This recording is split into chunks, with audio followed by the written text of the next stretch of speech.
I'm not working no more right now. I just recently left my job 2 weeks ago. Why? I told you to get a job, not lose a job. What I seem to think is happening is that you're not doing anything but smoking weed and doing nothing. That's not And right. that's not gonna, really? You just left your grandma in the car? Yeah, because I needed to get up here. She was my only way to get here.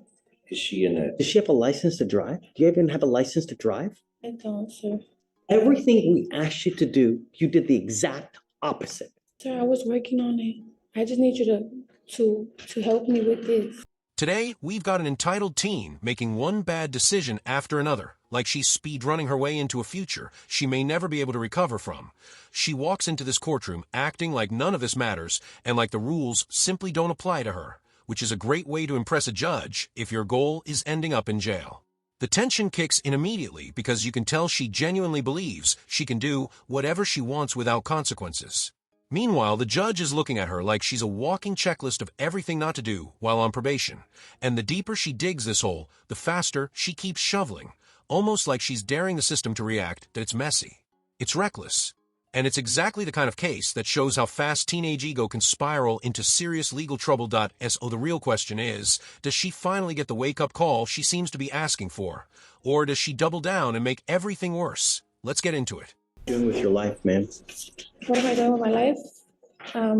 Right now I'm currently barely getting stable at the house. I just recently moved house Right. with my grandparents, but we switched locations from over there Galleria to over here, Aldine, Westville. Still living with your grandparents? Yes, I'm the only one that lives with them. I'm the one that tries to help them out. Okay. How old are they? They are 65 and up. I don't need help. Are they ill? My grandma is. Hey, what do you do? Are you working? You going to school? I'm not working no more right now. I just recently left my job 2 weeks ago. Why? I told you to get a job, not lose a job. I already had a job when I had first seen you, but I left it because it's 40 minutes drive. It's a 40-minute drive away. I don't have transportation right now. So what have you been doing between now and then, in the last 2 weeks? Well, I've been looking for a different job nearby, and I got an interview coming up on the 8th for Academy. I'm sending you for a drug and alcohol test now. What are you going to test positive for? For THC. Not going to go well for you, Ms. Castillo. I should be there from the first time that we got arrested. So you haven't smoked since the last time you've been arrested? Judge, I think she's saying it may be something still in her system from when she was here. I don't see the date. I mean, from August? That's what, 60 days? Really? Really? Yes, sir. I'm sending you for a drug and alcohol test right now, Ms. Capetillo. What I seem to think is happening is that you're not doing anything but smoking weed and doing nothing. That's not And right. that's not gonna, really? We'll see. I'm sending you for a drug test now. You must come right back and we'll see what happens. Understood. Thank you, Judge.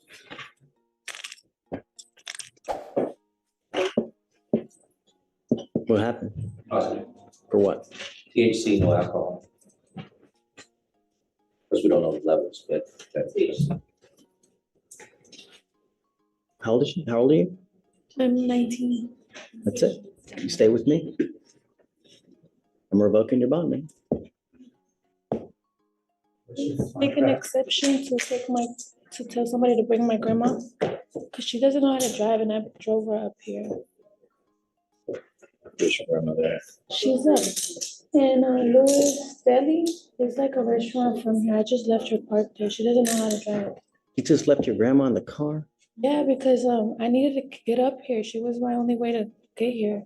Is she in a? Does she have a license to drive? Do you even have a license to drive? I don't, sir. So your grandmother drove It's you, like or one you drove thing her? after the I other. drove my grandma here. Why'd you I bring don't her have here? any transportation, sir. I had to You get. can't drive if you ain't got a license and insurance. I was trying to provoke this. I was not trying to get arrested, sir. Everything we asked you to do, you did the exact opposite. Sir, I was working on it. I just need you to help me with this. I'm just asking you for like one more week, and I'll get it together. I haven't been smoking. That's just I'm sorry, that's been there for a minute. I haven't smoked because I know I have. Yeah, I believe it. The tests are gonna eventually show something else, and you're not gonna believe me. I don't know what to I tell you, can Mr. tell Slatter, you- but I mean, it's like, it's literally, it's one thing after the other with Hear me me. out, sir. Judge, can I speak to you? You know what? I don't want to talk about the case, and you're really in enough hot water as it is. Because the problem is your grandmother probably doesn't have that many resources as is. So who do you have now that's going to pony up $10,000 to get you out? She seriously can't seem to do a single thing right to help herself. Honestly, she's moving like she wants to get arrested just for a change of scenery. She spends her days getting high, and then somehow makes it worse by driving without a license or insurance like it's no big deal. Her decision-making is so reckless, it could honestly be studied as a public safety issue. And quitting her job while on probation, when having employment is literally one of the conditions, might be the most self-destructive move yet. That raises a real question. How was she getting to work before this? Because either she's been driving illegally the whole time, or she had another way to get there and suddenly forgot about it today. And if she did have another option, why risk breaking the law on the way to court? Judges take that personally.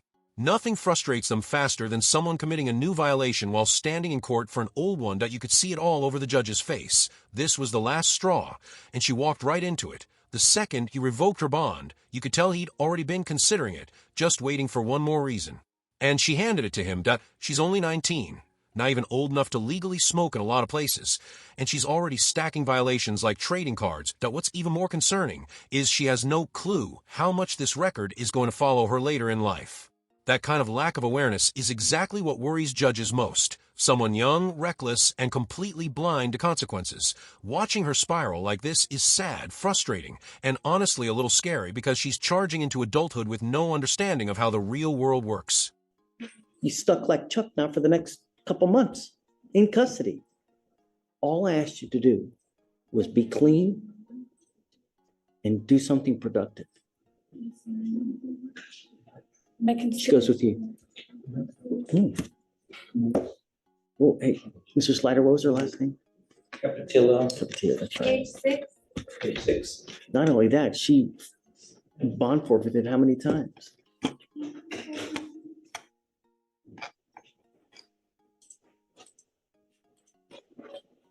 I don't know what to do. I really don't. Try to figure out what our grandmother has to do with.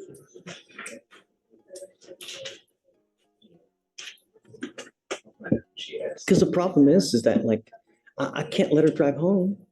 She don't even get a license and insurance. So even if I let her out, I can't let her drive. Will you do me a favor? Will you ask her if grandmother has the ability to drive? Drivers, or is there Right. someone else that can come in here and drive her? I'll find out. Please. Thank you, Judge. You know, I wanted to let you know that I'm bringing you out here because I feel really bad. But you've done nothing to help yourself. But smoke weed, you're driving without a license, and you continue to violate conditions of this court. You didn't show up like a week or two ago, you know? So it's one thing after the other. We are trying to do everything in our power to get through to you, to try to better yourself and to get to, we truly want the best for you. But at this point in time, you're your own worst enemy. You're doing nothing for us to also help you out. If I let you go now, that's enabling you, telling you it's okay for you to continue to conduct and act like you're doing. Ms. Capatillo, it is not.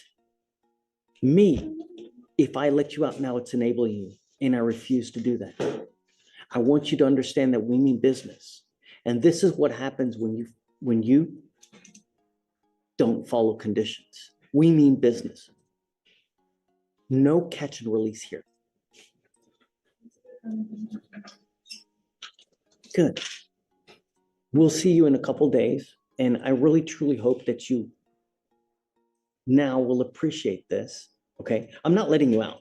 What I want you to understand is that if I let you out, you will get the understanding that it's okay for you to continue to do what you're doing, and it's not. One more thing. I'm not going to let you plead guilty just to get out. You pleading guilty to a theft case will be the absolute worst thing you can do because you will become unemployable. No one will hire you. You will be unable to get an apartment, a loan for anything, to get a car, a house, apartment. You want funding for financial aid for schooling for this, not with a theft conviction. Understand that. But I want you to understand that we mean business. And I hope that this is the length that we have to go to. All right? Okay, thank you. Whoa, hold on. I need to decide one more thing. The most important thing in this life, do not drive without a license and liability insurance. You will be signing an affidavit with me right now. This is a promise you're making to me not to drive. And if you do, I can have a contempt hearing and you can be facing up to 180 days in jail and a $500 fine every time you drive. If you get into a car and you get into an accident and you don't have insurance, you've completely messed with everyone. And I know you don't have money. But if you get into an accident with someone who's got like a BMW Jaguar, or even whatever it may be, they're out a ton of money and it's not fair. All I'm trying to do is what's fair. It's one mistake after another, and she has no idea how badly this could affect her future. That I really hope she eventually realizes the judge isn't trying to be the villain here. He's probably the only person in that room actually trying to slow her down before she ruins her life. He's doing everything he can to make her understand that the choices she's making right now don't work in the real world. Once a conviction lands on your record, it can feel like playing life on hard mode with no instructions. Employers check records. Landlords check records. Even schools sometimes check records. She has no idea how quickly these decisions start stacking up outside the courtroom. 1819. She's acting on pure impulse without understanding the long-term damage she's creating for herself. Judges see this pattern every day, and the sad part is they know exactly where it leads if nobody steps in. That's why revoking her bond wasn't just punishment. It was a desperate attempt to hit pause and force a reset before she ends up trapped in a cycle she can't escape. Sometimes a few days in custody is the only thing that makes someone stop, breathe, and realize the world doesn't bend to their wishes. Dio, you think she'll actually learn from this, or is she headed right back into the same mistakes? Let me know what you think in the comments. Thanks for watching. Don't forget to like and subscribe, and I'll catch you in the next one.